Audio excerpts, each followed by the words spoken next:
এই যে দেখুন আমার এটা হলো একটা নর কবুতর। তো এই নর কবুতরটা মাশাআল্লাহ দিলে অনেক ভালো। এই নর কবুতরটা ডিম বাচ্চা এখনো পরিমাণ মিস দেয় নাই। যতবার ডিম বাচ্চা দিছে ততবারই ডিম বাচ্চাগুলো ফুটছে। এই যে দেখুন আমার এই পাশে হলো একটা মাদি কবুতর, এটা হলো মাদি কবুতর। এই ব্ল্যাক কালার এটা হলো মাদি কবুতর। ওই পাশে ওটা হলো এই যে ডাকটা আছে এটা হলো নর কবুতর। তো নর কবুতরের ডাক কীরকম আজকে আপনাদেরকে দেখাবো।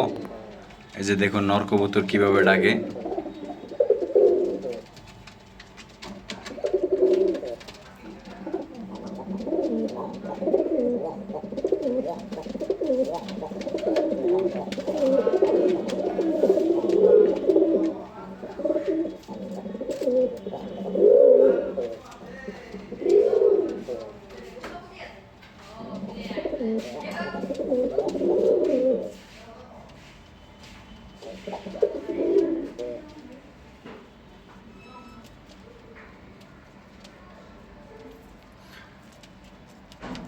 এই যে দেখুন ওরা নতুন, ওদের বয়স আজকে 5 মাস হয়েছে। এই যে ব্ল্যাক কালার এই কবুতরগুলা, এখানে এক জোড়া কবুতর। তো এরা এখন আস্তে আস্তে মিটিং করতেছে, কিছুদিনের ভিতরে ডিম দিবে। আর প্রায় মাসখানিকের মতো আছে এদের ডিম দেওয়া বাকি, 1 মাস পরে এরা ডিম দিবে।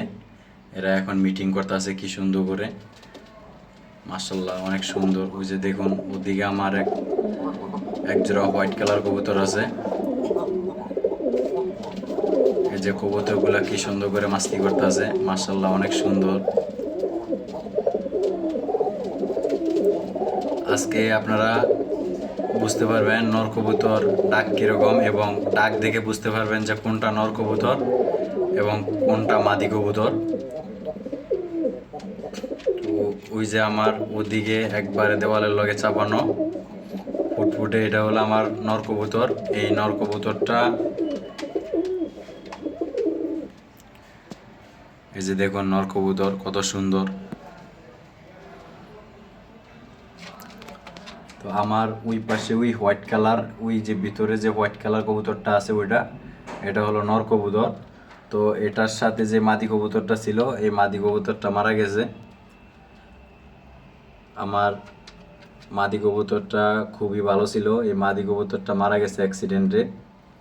তো আমার অল্প একটু গাফিলতির কারণে আমার মাদি কবুতরটা মারা গেছে। মাদি কবুতরটার আমি ট্রিটমেন্ট সময় মতো দিতে পারি নাই, এজন্য আমার এই মাদি কবুতরটা, এটার সাথে যে মাদি কবুতরটা ছিল এটা মারা গেছে। এই যে দেখুন এদিকে এক জোড়া হোয়াইট কালার, এদিকে হোয়াইট কালার, এটা হলো মাদি কবুতর। আর ওটা হলো ওই পাশে, ওটা হলো নর কবুতর। এই যে দেখুন এরা মাস্তি করতেছে।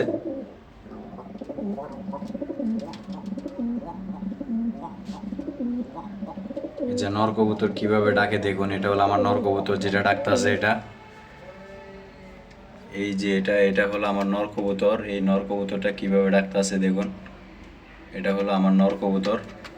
এই নর কবুতরটার সাথে যে মাদি কবুতরটা ছিল এটা মারা গেছে।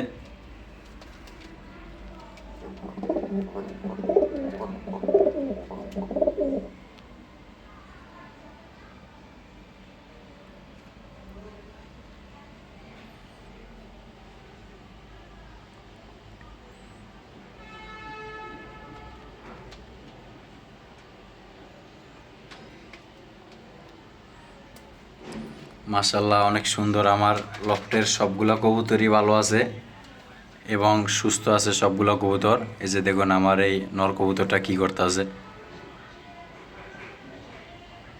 মাশাআল্লাহ দিলে আমার লফটের সবগুলো কবুতরই সুস্থ আছে আপনাদের দোয়ায় এবং ভালো আছে। এইদিকে আমার এই ব্ল্যাক কালার কবুতরগুলা, এই যে এই ব্ল্যাক কালার কবুতরগুলা ডিমে তা দিতে আছে। এই যে ডিমে তা দিতে আছে, এটা এটা এটা হলো আমার এই মাদি কবুতর। এই মাদি কবুতরটা ডিমে তা দিতে আছে। আর ওই পাশে ওই বাসার বাইরে যেটা আছে এটা হলো নর কবুতর। তো মাশাআল্লাহ দিলে আমার লফটের এই এক জোড়া কবুতর খুব ভালো। এই কবুতরগুলোর ডিম বাচ্চা মিস হয় না, এদেরকে আমি কখনো ট্রিটমেন্ট দেওয়া লাগে নাই। এরা যতবার ডিম বাচ্চা দিছে খুবই সুন্দর ডিম বাচ্চা ফুটছে এবং একটা ডিম বাচ্চাও মিস যায় নাই। তো মাঝে মধ্যে আমার এই ব্ল্যাক কালার এই কবুতরগুলা, এই যে এই কবুতরগুলারে মাঝে মধ্যে ট্রিটমেন্ট দেওয়া লাগে। এরা একটা মাস্তি করতে চায় আর একটা মাস্তি করতে চায় না, তো এই কারণে আমার ট্রিটমেন্ট করা লাগে মাঝে মধ্যে। আপনাদের ক্ষেত্রে এরকম হলে কবুতর মিটিং করতে না চাইলে, নর এবং মাদি যে কোনো একটা মিটিং করতে না চাইলে এদেরকে ট্রিটমেন্ট দিবেন। ট্রিটমেন্ট দিলে ডিম বাচ্চা 100% হবে, ভালো হবে। তো ট্রিটমেন্ট কিভাবে দিবেন আমার চ্যানেলে ভিডিও দেওয়া আছে, সবাই আমার চ্যানেল থেকে ভিডিও দেখে আপনারা আপনাদের কবুতরের সমস্যার সমাধান করতে পারবেন। এবং আমি এই কবুতরের টিপস নিয়েই কাজ করে থাকি ইউটিউবে। তো সবাই আমার টিপস ভিডিওগুলো দেখে দেখে আপনাদের লফটের কবুতর হোক, মুরগি হোক বা হাঁস হোক, আপনাদের ফার্মের সমস্যার সমাধান করতে পারবেন। আমার চ্যানেলে অনেক ভিডিও দেওয়া আছে কিভাবে কোন রোগের ওষুধ খাওয়াবেন এবং কিভাবে কোন সমস্যা সমাধান করবেন, এবং কবুতরের পাতলা পায়খানা হলে কি ওষুধ খাওয়াবেন, এবং কবুতর জিমালে কি ওষুধ খাওয়াবেন, তারপরে কবুতর ডিম বাচ্চা না দিলে কি ওষুধ খাওয়াবেন, এই সমস্ত ভিডিওগুলো আমার চ্যানেলে দেওয়া আছে। তো সবাই আমার চ্যানেল থেকে ভিডিও দেখে দেখে আপনাদের কবুতরের ট্রিটমেন্ট নিতে পারবেন। তো আমার ভিডিওটা দেখে যদি আপনাদের একটু উপকার হয়ে থাকে তাহলে অবশ্যই চ্যানেলটা সাবস্ক্রাইব করে দিবেন, পাশে থাকা বেল আইকনটা অন করে দিবেন এই ধরনের নতুন নতুন ভিডিও পেতে, এবং আপনাদের লফটের সমাধান পেতে চ্যানেলটা সাবস্ক্রাইব করে দিবেন। নতুন ভিডিও আপলোড করলে আপনাদের কাছে নোটিফিকেশন চলে যাবে। তো আজকে ভিডিও এই পর্যন্তই শেষ করছি। আপনারা সবাই ভালো থাকেন, সুস্থ থাকেন।